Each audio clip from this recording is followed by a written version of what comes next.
లలిత jewellery గురించి కొత్తగా పరిచయాలు చేయాల్సిన అవసరం లేదు. చాలామంది కుటుంబాలకి లలిత జ్యువెలరీకి ఒక అవినాభావ సంబంధం ఉంది.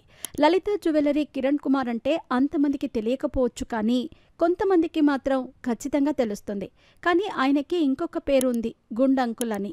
వినటానికి ఇది ఫన్నీగా ఉన్నా కూడా ఇది వాస్తవమనే చెప్పుకోవాలి. ఒకప్పుడు డబ్బులు ఎవరికీ ఊరికే రావు అనే ఒక్క యాడ్తో దేశవ్యాప్తంగా సంచలనం సృష్టించాడు. బంగారం బిజినెస్లో ఒక కొత్త ఒరవడి సృష్టించాడు. తన జీవితంలో ఎన్ని కష్టాలు పడి వచ్చాడు చాలామందికి తెలిసే ఉంటుంది. అలాగే అతని నుంచి ఇన్స్పైర్ అయిన వాళ్ళు కూడా చాలామందే ఉన్నారు. ఈ కిరణ్ కుమార్కి తెలుగు మహానటి సావిత్రమ్మకి కూడా కొద్దిపాటి బంధం ఉంది. వింటుంటే ఆశ్చర్యంగా ఉంది కదా. అసలేమైందో తెలుసుకుందాం.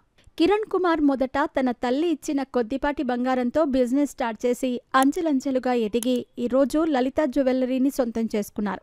అయితే వీళ్ళకి చెన్నైలో ఒక షోరూమ్ ఉండేదట. ఆ షోరూమ్ మరెవరిదో కాదు, మహానటి సావిత్రి గారి బిల్డింగ్లో మొత్తం 4 ఫ్లోర్లు ఉండేవి. ఆ 4 ఫ్లోర్లలో 3 ఫ్లోర్లు ఈ గోల్డ్ బిజినెస్ జరుగుతూ ఉండేది. చెన్నైలో ఉన్న ఆ 4వ ఫ్లోర్లో సావిత్రి గణేశన్ ఉండేవాళ్ళు. అయితే ఒక సందర్భంలో తనతో పాటు ఉండే రాజేష్ అనే వ్యక్తిని పంపించి షాపు ఖాళీ చేయిస్తున్నాము అని సావిత్రి గారికి చెప్పమని పంపించారట. వెంటనే సావిత్రి గారు కిరణ్ కుమార్ వచ్చాడా, వస్తే ఒకసారి రమ్మని చెప్పు అని 4th ఫ్లోర్కి పిలిచారట. షోరూమ్ని ఎందుకు ఖాళీ చేస్తావు, మేమే ఖాళీ చేస్తాం, నువ్వు ఈ షోరూమ్ బిల్డింగ్ని కంప్లీట్గా తీసుకో అని చెప్పారట. కిరణ్ కుమార్ ముందు ఒక వ్యక్తికి ఫోన్ చేసి బిల్డింగ్ యొక్క లావాదేవీలు మాట్లాడారు. ఇప్పుడు నువ్వు దీనిని బట్టి ఎంత కొనుక్కుంటావో అనేది నీ ఇష్టం అంటూ బిల్డింగ్ని కిరణ్కు అమ్మేశారు. ఆ తర్వాత ఒక 6 నెలల పాటు సావిత్రి గారు అదే బిల్డింగ్లో ఉన్నా కూడా కిరణ్ కుమార్ కనీసం రెంట్ కూడా అడగలేదు. ఇకపోతే కొన్ని రోజులు తర్వాత షోరూంలోకి ఎంట్రీ ఇస్తూ ఉంటే అక్కడ ఉండాల్సిన సావిత్రి గారి ఫోటో కనిపించలేదు.